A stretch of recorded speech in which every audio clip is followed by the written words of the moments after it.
Chapter 1. The Light in the Darkness. Bitter Creek is a remote area located in the borderlands between Utah and Colorado.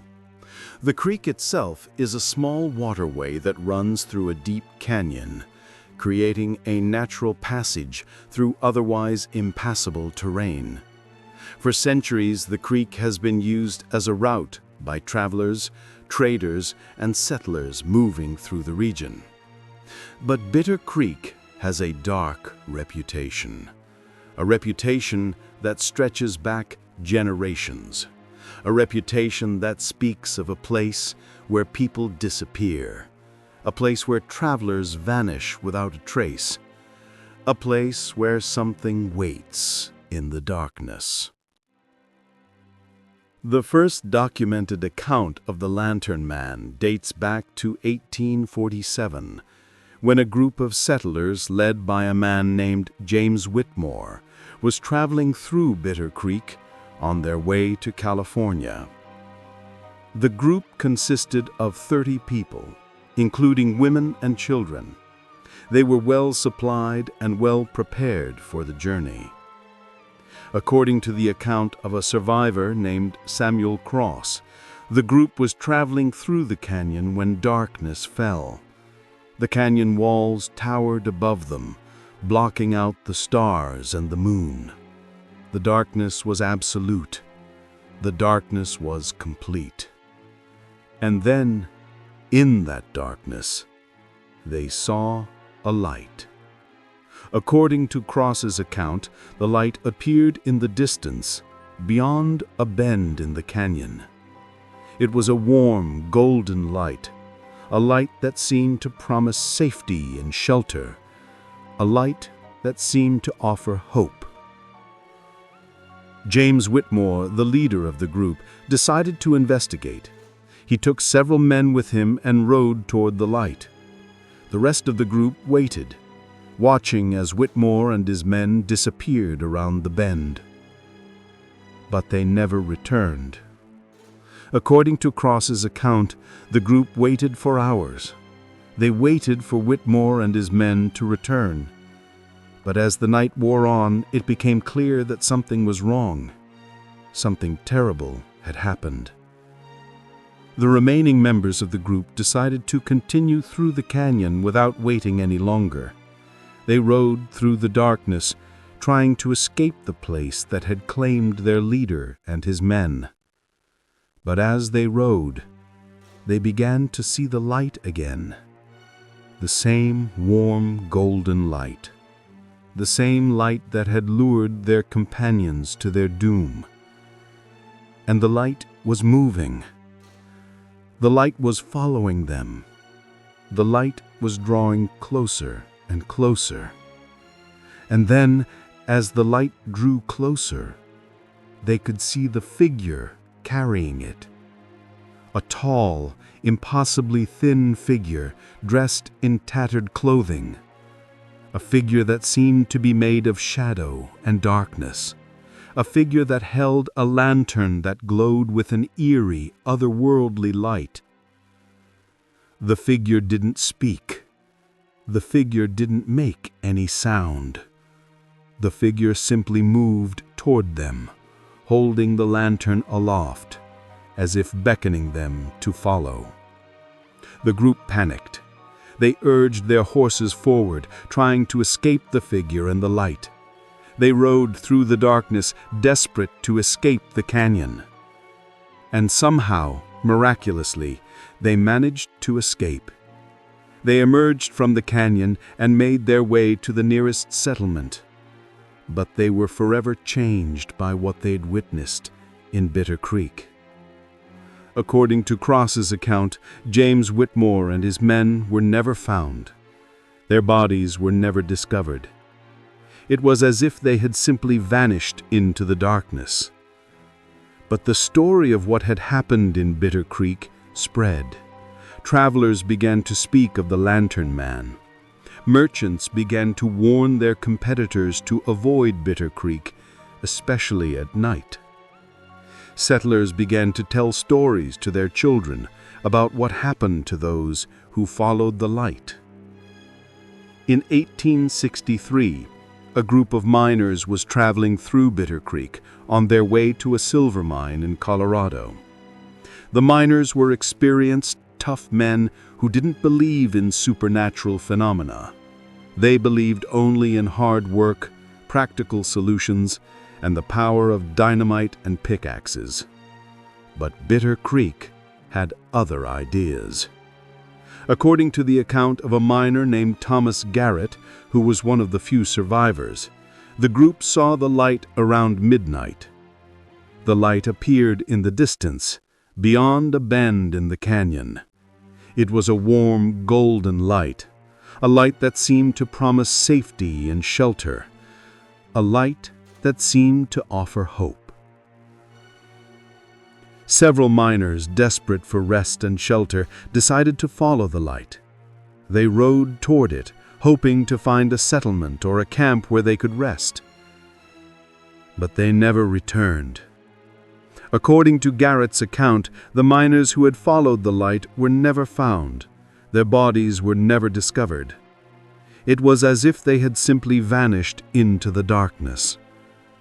But the story of what had happened in Bitter Creek spread even further.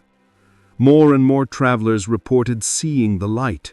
More and more travelers reported seeing the figure carrying the lantern. More and more travelers reported that those who followed the light never returned. Bitter Creek had become a place of legend, a place of mystery, a place where the boundary between the physical world and something darker seemed to have grown impossibly thin. Chapter 2. The investigation deepens. By the 1880s, Bitter Creek had become legendary. The stories had spread throughout the frontier. Travelers spoke of the Lantern Man. Merchants warned their competitors to avoid the canyon. Settlers told stories to their children about what happened to those who followed the light. But no one knew what the Lantern Man actually was. No one knew why he lured travelers to their doom. No one knew how to stop him. In 1885, a historian and paranormal researcher named Dr. William Hayes decided to investigate the legend of the Lantern Man. Hayes was a man of science, a man who believed that every mystery could be solved through careful investigation and logical analysis. He spent months traveling the frontier, interviewing survivors, collecting accounts, documenting the pattern of the incidents. What Dr. Hayes discovered was shocking. According to Hayes's research, the Lantern Man appeared only at night. The Lantern Man appeared only in Bitter Creek. The Lantern Man appeared only to those who were lost, desperate, or in danger. But there was something else, something that suggested the Lantern Man was not random or mindless, something that suggested he was targeting specific types of people. According to Hayes's analysis, the Lantern Man seemed to target those who were fleeing from something. Criminals fleeing from the law, settlers fleeing from Native American tribes, miners fleeing from dangerous conditions, people who were desperate, people who were afraid, people who were vulnerable. In other words, the Lantern Man seemed to prey on human desperation and fear. Hayes theorized that the Lantern Man was not a ghost or a demon in the traditional sense. Hayes theorized that the Lantern Man was something else, something that existed at the intersection of the physical world and the spiritual world, something that fed on human emotion, something that grew stronger with each victim it claimed. But Hayes also discovered something else. He discovered that there had been incidents in Bitter Creek long before the American frontier era. He discovered that Native American tribes had spoken of the canyon as a place to be avoided. He discovered that the canyon had a dark history that stretched back centuries. According to Hayes's research, Native American tribes had performed rituals in Bitter Creek. Rituals that were meant to bind a malevolent spirit to the canyon. Rituals that were meant to prevent that spirit from escaping and causing harm to the world outside. But something had gone wrong. Something had broken the seal. Something had awakened the spirit that had been bound to the canyon for centuries. Hayes theorized that the arrival of American settlers and miners had disrupted the natural balance of the canyon, the extraction of resources from the earth, the destruction of the natural landscape, the desecration of sacred sites. All of this had weakened the seal that bound the spirit to the canyon, and the spirit had begun to escape. Hayes decided to investigate Bitter Creek himself. He wanted to see the canyon firsthand. He wanted to understand the nature of the Lantern Man. He wanted to find a way to stop him. In 1886, Hayes traveled to Bitter Creek. He arrived during the day when the Lantern Man was dormant. He spent hours exploring the canyon, examining the rock formations, looking for evidence of the rituals that Native American tribes had performed. And he found something remarkable. Deep within the canyon, hidden in a remote cave, Hayes discovered ancient markings, symbols carved into the rock, symbols that appeared to be thousands of years old, symbols that seemed to form a pattern, a design, a ritual circle. In the center of the circle, Hayes found something even more remarkable. He found a lantern, an ancient lantern, a lantern that appeared to be thousands of years old, a lantern that seemed to be the source of the supernatural phenomena. Hayes carefully examined the lantern. He determined that it was made of an unknown metal.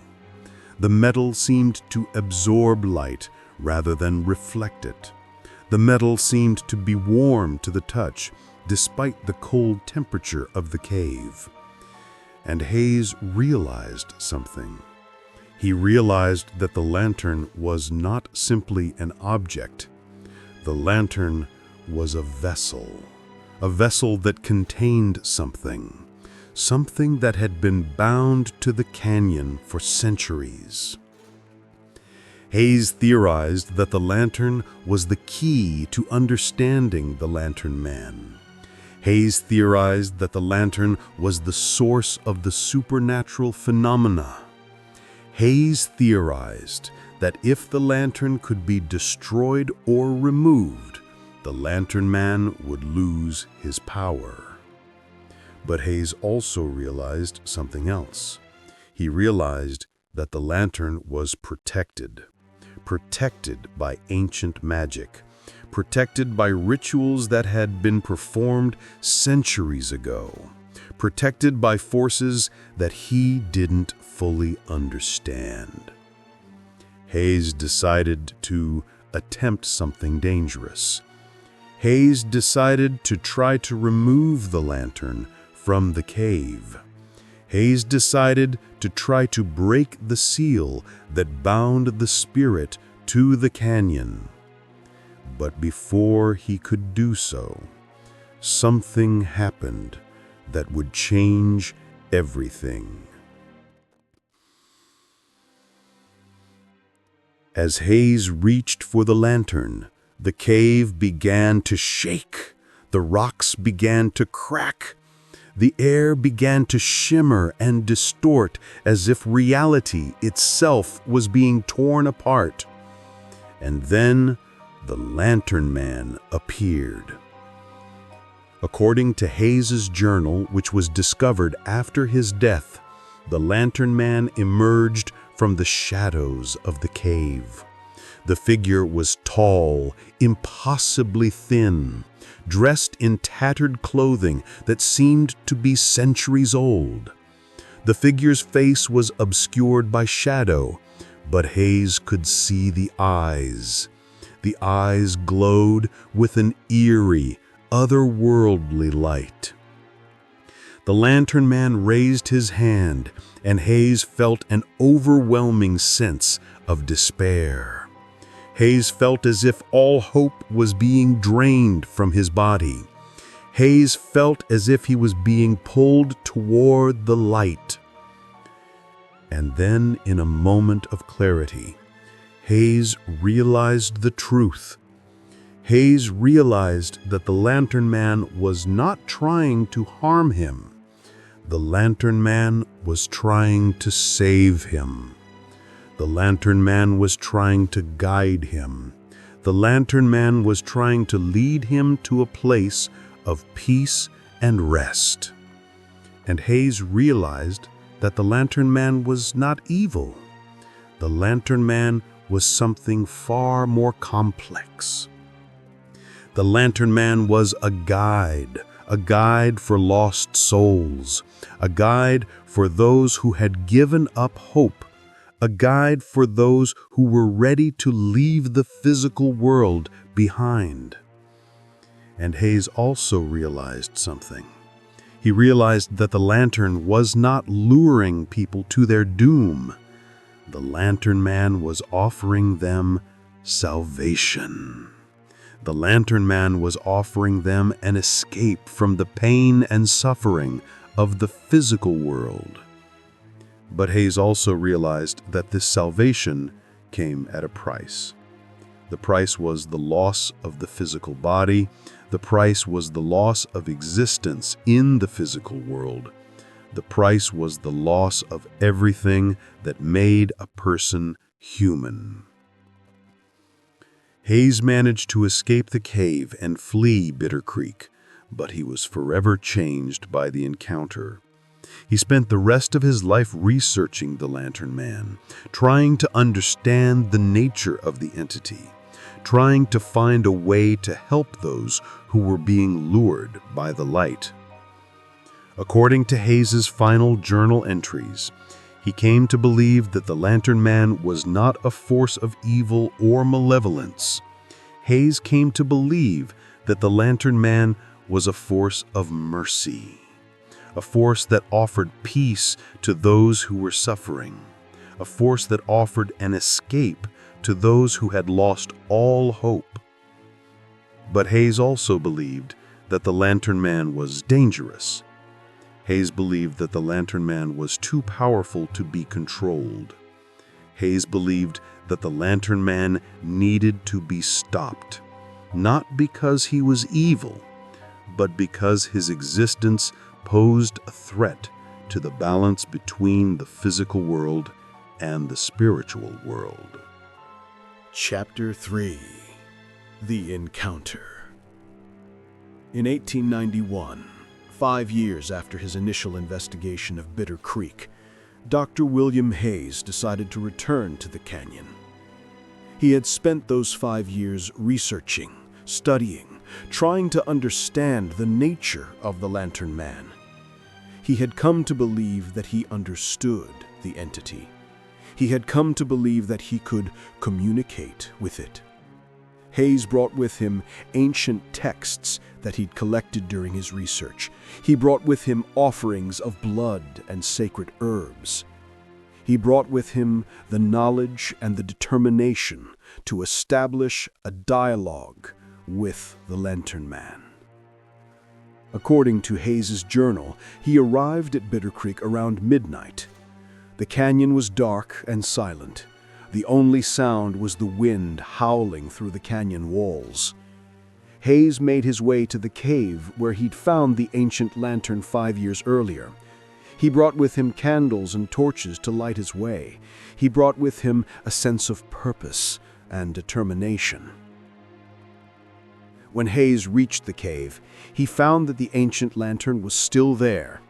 The lantern was sitting in the center of the ritual circle, exactly where he'd left it 5 years earlier. Hayes set up his offerings.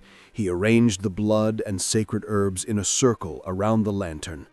He prepared himself mentally and spiritually for what he was about to do. And then he began to speak. According to Hayes's journal, he spoke to the Lantern Man. He spoke to the entity that inhabited the lantern. He spoke to the spirit that had been bound to Bitter Creek for centuries. Hayes told the entity that he understood its purpose. Hayes told the entity that he understood its desire to guide lost souls. Hayes told the entity that he understood its hunger for human emotion and human desperation. And Hayes made an offer. Hayes offered himself to the entity. Hayes offered his life, his soul, his very existence. In exchange, Hayes asked the entity to stop luring travelers to their doom. Hayes asked the entity to stop preying on human desperation. Hayes asked the entity to find a way to exist without causing harm to the physical world. According to Hayes's journal, the entity responded. The lantern began to glow. The light grew brighter and brighter until it was almost blinding. And then, as Hayes watched, the light took form. The light coalesced into a shape. The shape became a figure. The figure became the Lantern Man. The Lantern Man stood before Hayes, holding the ancient lantern aloft. The figure's face was still obscured by shadow, but Hayes could see the eyes. The eyes glowed with an eerie, otherworldly light. And then the Lantern Man spoke. According to Hayes's journal, the voice was layered, as if multiple voices were speaking simultaneously. The voice seemed to come from everywhere and nowhere at once. The voice spoke in English, but with an accent that Hayes couldn't identify. The Lantern Man said, "You offer yourself to me? You offer your life, your soul, your very existence? But do you understand what this means? Do you understand that you will cease to exist in the physical world? Do you understand that you will become part of me?" Hayes responded, "I understand. I am willing to make this sacrifice if it means that you will stop harming others. I am willing to give up my existence if it means that you will find peace." The Lantern Man was silent for a long moment, and then he said, "Your sacrifice is accepted, but know this, you will not find peace. You will find only darkness. You will find only the endless hunger for human emotion. You will find only the endless desire to guide lost souls." And then the Lantern Man reached out and touched Hayes. According to Hayes's final journal entry, which was written in a shaky, barely legible hand, he felt something shift inside him.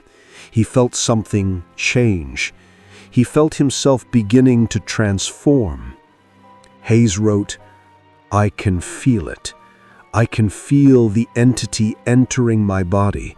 I can feel my consciousness beginning to merge with its consciousness. I can feel myself beginning to become something other than human. I can feel the hunger. I can feel the endless, terrible hunger for human emotion. I can feel the desire to guide lost souls, and I understand now. I understand that this is not a curse. This is not a punishment. This is a gift. This is the gift of purpose. This is the gift of meaning. This is the gift of eternity. After that final journal entry, Hayes's journal goes silent. The next morning, when search parties arrived at Bitter Creek, they found Hayes's journal and his belongings, but they found no trace of Hayes himself. It was as if he had simply vanished into the darkness. But something had changed in Bitter Creek. The incidents began to decrease. The Lantern Man appeared less frequently. The Lantern Man seemed less aggressive, less desperate, as if something had shifted in the balance of power. Some say that Hayes's transformation had given the entity what it needed. Some say that Hayes's consciousness had merged with the entity's consciousness, creating a hybrid being that was neither fully human nor fully supernatural. Some say that Hayes had become the new Lantern Man. Others say something different. Others say that Hayes had managed to negotiate a truce with the entity. Others say that Hayes had convinced the entity to stop luring travelers to their doom.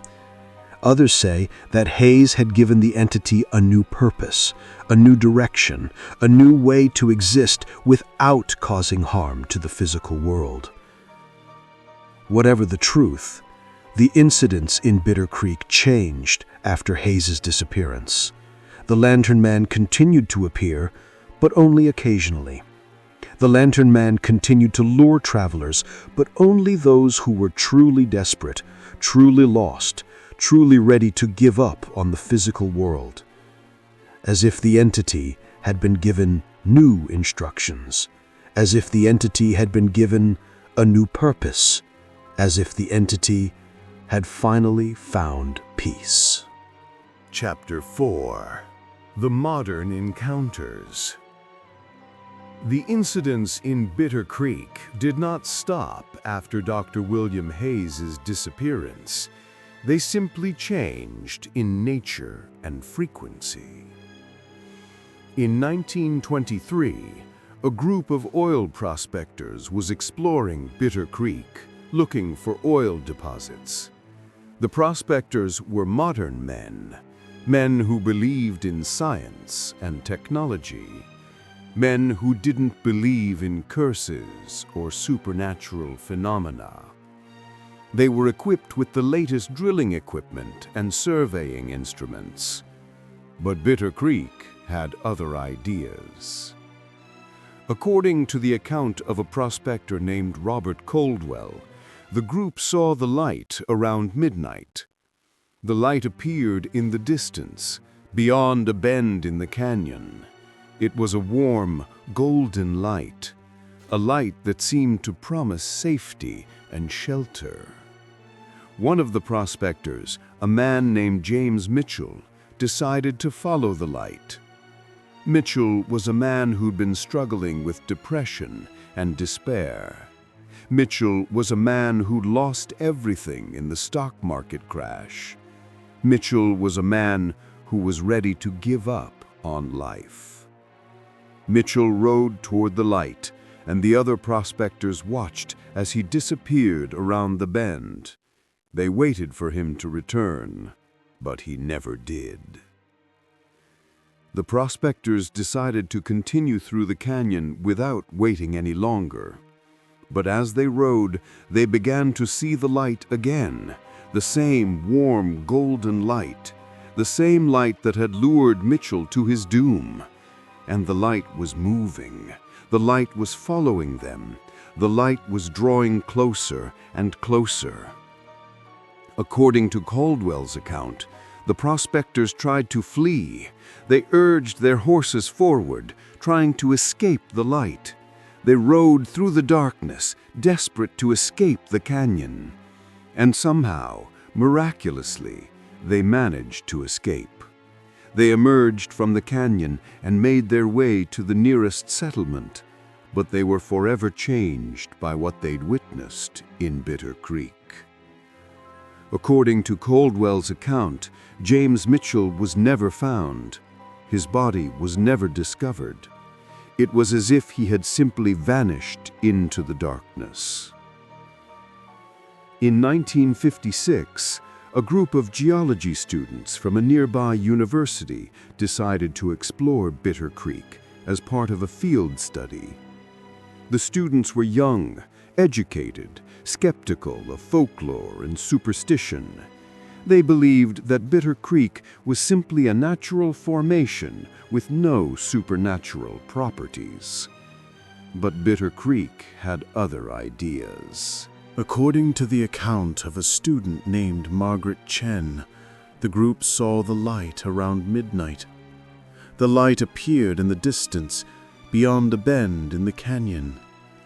It was a warm, golden light, a light that seemed to promise safety and shelter. One of the students, a young woman named Sarah Williams, decided to follow the light. Williams was a woman who'd been struggling with anxiety and depression. Williams was a woman who'd been feeling lost and alone. Williams was a woman who was desperate for guidance. Williams rode toward the light, and the other students watched as she disappeared around the bend. They waited for her to return, but she never did. The students decided to continue through the canyon without waiting any longer. But as they rode, they began to see the light again. The same warm, golden light. The same light that had lured Williams to her doom. And the light was moving. The light was following them. The light was drawing closer and closer. According to Chen's account, the students tried to flee. They urged their horses forward, trying to escape the light. They rode through the darkness, desperate to escape the canyon. And somehow, miraculously, they managed to escape. They emerged from the canyon and made their way to the nearest settlement. But they were forever changed by what they'd witnessed in Bitter Creek. According to Chen's account, Sarah Williams was never found. Her body was never discovered. It was as if she had simply vanished into the darkness. In 1987, a paranormal investigator named Dr. Sarah Chen, Margaret Chen's daughter, decided to investigate Bitter Creek. Chen spent weeks researching the legend. Chen spent weeks collecting accounts from survivors. Chen spent weeks trying to understand the nature of the Lantern Man.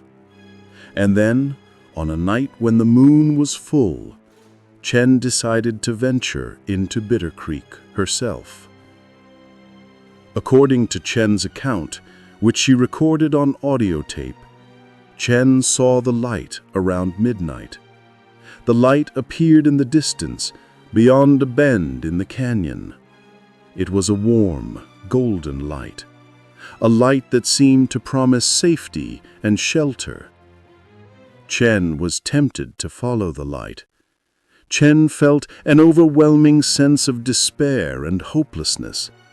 Chen felt as if all hope was being drained from her body.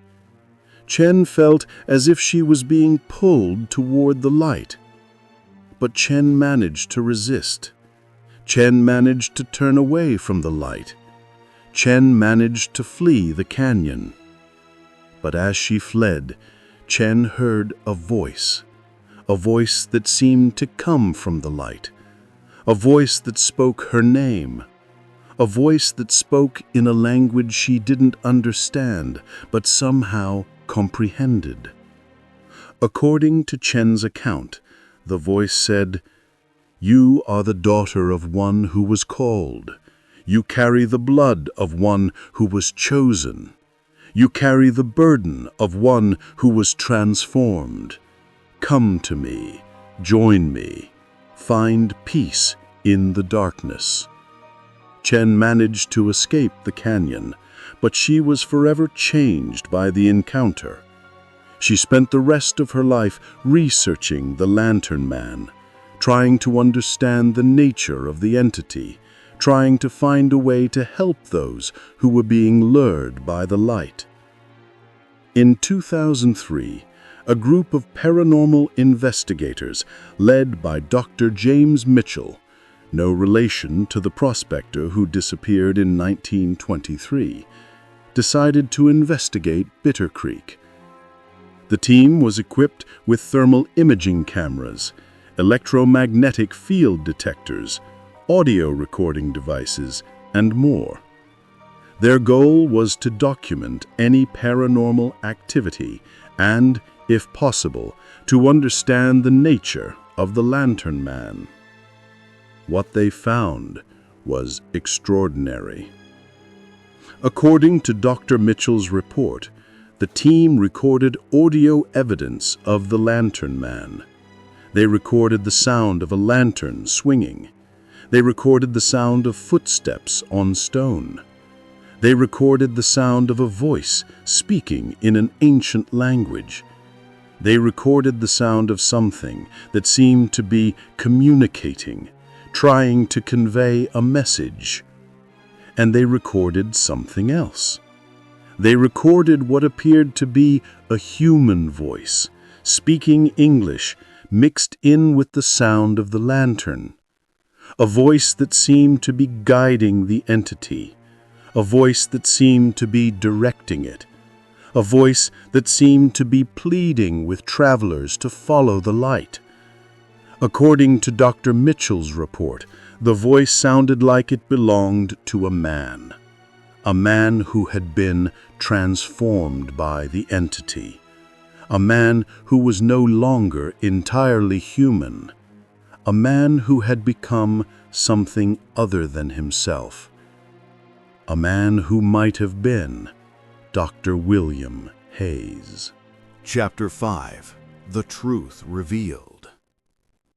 After the paranormal investigation in 2003, the mystery of the Lantern Man seemed to deepen rather than resolve. The evidence suggested that something extraordinary was happening in Bitter Creek. The evidence suggested that the Lantern Man was not a mindless entity or a force of pure evil. The evidence suggested that the Lantern Man was intelligent, purposeful, and guided by a human consciousness.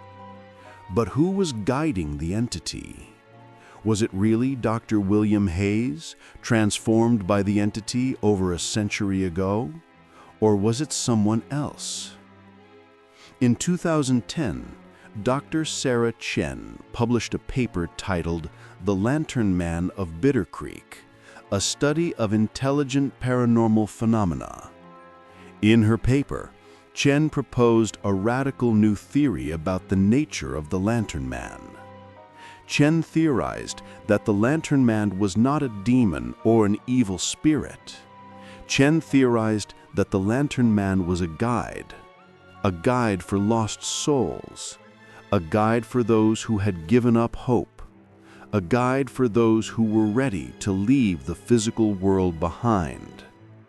Chen theorized that the Lantern Man had been created by an ancient ritual performed by Native American tribes, a ritual designed to bind a merciful spirit to the canyon, a ritual designed to offer peace and rest to those who were suffering, a ritual that had created the Lantern Man as an instrument of mercy.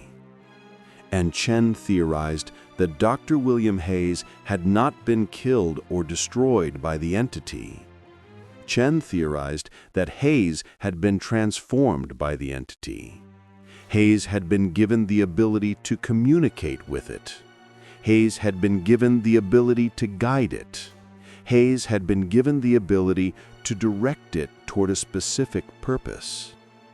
That purpose, according to Chen, was to offer peace to those who were suffering, to provide an escape to those who had lost all hope, to guide lost souls to a place of rest and tranquility. In other words, the Lantern Man was not evil. The Lantern Man was merciful. But Chen also theorized something else. She theorized that the Lantern Man was becoming more selective in his choices.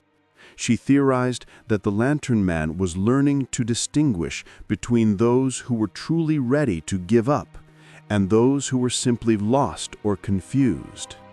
She theorized that the Lantern Man was evolving, developing, becoming more intelligent and more purposeful. And Chen theorized that the Lantern Man was beginning to communicate with humans, that the Lantern Man was beginning to try to convey a message, that the Lantern Man was beginning to try to teach humans about the nature of suffering and the possibility of peace. In 2015, a hiker named David Morrison was exploring Bitter Creek during the day when the Lantern Man was dormant. Morrison was a nature enthusiast, a man who loved the wilderness and respected the land. He was not there to exploit the canyon or extract resources. He was simply there to appreciate the natural beauty of the place. As Morrison was exploring, he discovered something remarkable. He discovered a cave hidden deep within the canyon. And inside the cave, he discovered something that would change everything. He discovered a skeleton that appeared to be over a century old. A skeleton that was wearing the tattered remains of 19th century clothing. A skeleton that was surrounded by journals and documents. Morrison carefully removed the skeleton and the documents from the cave. He brought them to the nearest town and reported his discovery to the authorities. The skeleton was identified as Dr. William Hayes. The journals were Hayes's personal journals, documenting his transformation, his merger with the entity, his evolution into something other than human. According to Hayes's final journals, which were written over a period of decades, Hayes had not been killed or destroyed by the entity. Hayes had been transformed by it. Hayes had been given the ability to exist in both the physical world and the spiritual world. Hayes had been given the ability to communicate with the entity and guide it.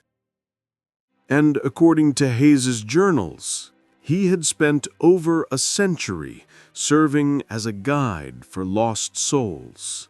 He had spent over a century helping those who were suffering to find peace. He had spent over a century offering mercy to those who had given up hope. Hayes wrote in one of his final entries, "I have guided over 300 souls to their rest. Each one was suffering. Each one was desperate. Each one was ready to leave the physical world behind. And I offered them what they needed most: peace, an end to their pain, a release from their suffering. This is not a curse. This is not a punishment. This is a calling. This is a purpose. This is the most meaningful work I have ever done." But Hayes's final journal entry, written in 1915, suggested that his time was coming to an end. Hayes wrote, "I am fading. My body is failing. My consciousness is becoming less distinct. Soon I will be gone completely. But the Lantern Man will remain. The Lantern Man will continue to offer mercy to those who are suffering. The Lantern Man will continue to guide lost souls. The Lantern Man will continue his work long after I am gone. And perhaps one day another soul will come forward. Another soul will offer themselves. Another soul will take up this burden, and the work will continue. The mercy will continue. The light will continue to shine in the darkness. And then the journals went silent. According to the skeleton's condition, Dr. William Hayes had died sometime in the 1920s. His body had remained in the cave undisturbed for over 90 years. But the Lantern Man continued his work. The incidents in Bitter Creek have continued into the modern era. The Lantern Man still appears at night. The Lantern Man still lures travelers who are lost, desperate, or ready to give up. The Lantern Man still offers them peace and rest. But the Lantern Man has become more selective. The Lantern Man has learned to distinguish between those who are truly ready to give up and those who are simply lost or confused. The Lantern Man has learned to offer mercy only to those who truly need it. And the Lantern Man continues to be guided by something. Some say it's the spirit of Dr. William Hayes, still guiding the entity from beyond the grave. Some say it's a new consciousness that has emerged from the merger of human and entity.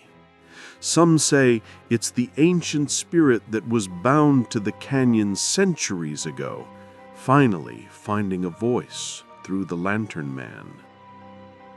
Whatever the truth, one thing is certain. The Lantern Man is still out there. The Lantern Man is still waiting.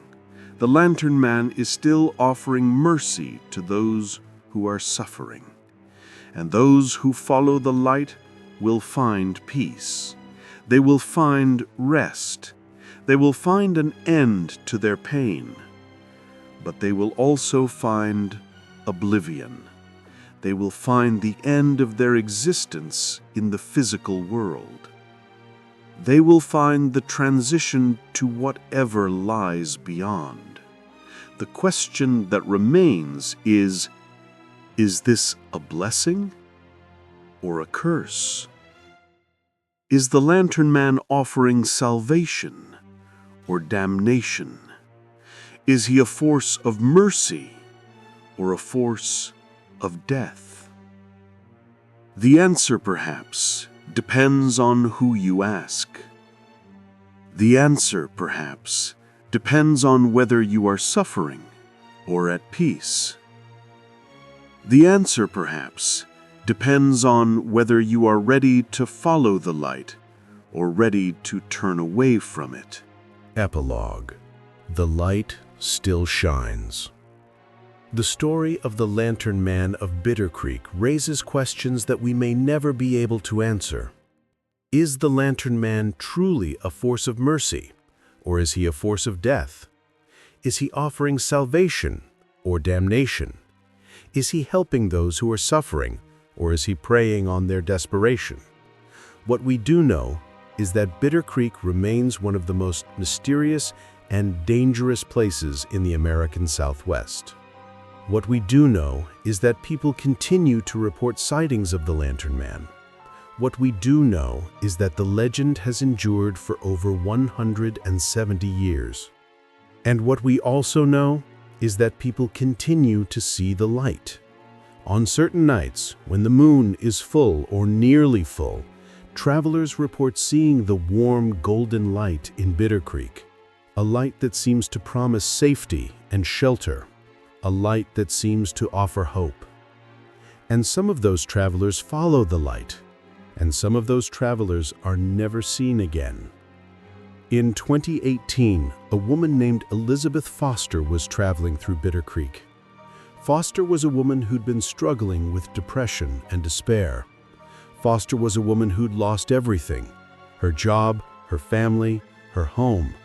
Foster was a woman who was ready to give up on life. According to the account of a fellow traveler who witnessed the encounter, Foster saw the light around midnight. The light appeared in the distance, beyond a bend in the canyon. It was a warm, golden light. a light that seemed to promise safety and shelter. Foster's companion tried to stop her. Foster's companion tried to convince her to continue through the canyon without following the light. But Foster was drawn to it. Foster felt an overwhelming sense of peace emanating from the light. Foster felt as if the light was calling to her, beckoning her, offering her salvation. Foster rode toward the light, and her companion watched as she disappeared around the bend.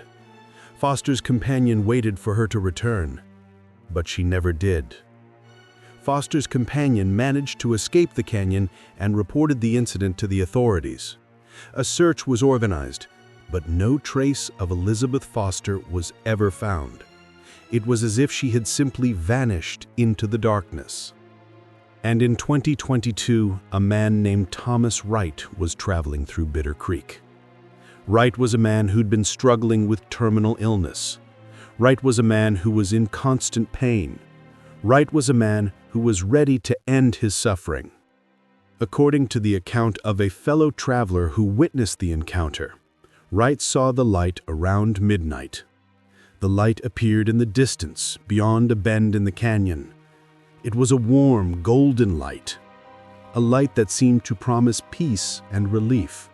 Wright's companion tried to stop him. Wright's companion tried to convince him to continue through the canyon without following the light, but Wright was drawn to it. Wright felt an overwhelming sense of peace emanating from the light. Wright felt as if the light was offering him the relief he'd been seeking. Wright rode toward the light, and his companion watched as he disappeared around the bend. Wright's companion waited for him to return, but he never did. Wright's companion managed to escape the canyon and reported the incident to the authorities.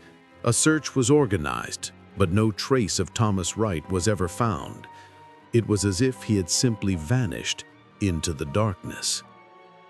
The Lantern Man is still out there. The Lantern Man is still waiting. The Lantern Man is still offering mercy to those who are suffering. And if you ever find yourself in Bitter Creek on a night when the moon is full and you see a warm golden light in the distance, you must make a choice. You must decide whether to follow the light or to turn away from it. If you follow the light, you will find peace, you will find rest, you will find an end to your suffering.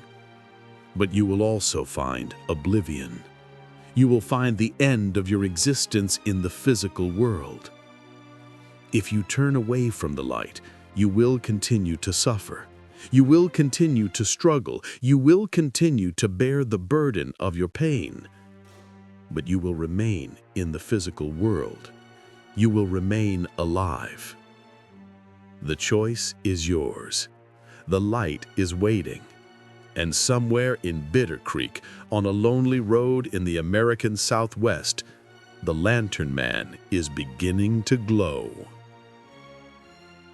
This has been Mysteries of the Old West. Thank you for joining us as we explored the darkness of America's frontier. If you enjoyed this story, please like, subscribe, and hit the notification bell so you don't miss our next investigation into the paranormal mysteries of the Old West. Until next time, stay safe, stay skeptical, and remember, some lights are better left unfollowed. Some mysteries are better left unsolved. Some mercies are better left undiscovered. But in Bitter Creek, on certain nights, the light is still shining, and it is still waiting for those who are ready to follow it into the darkness. Goodbye, and may you find your own light in the darkness.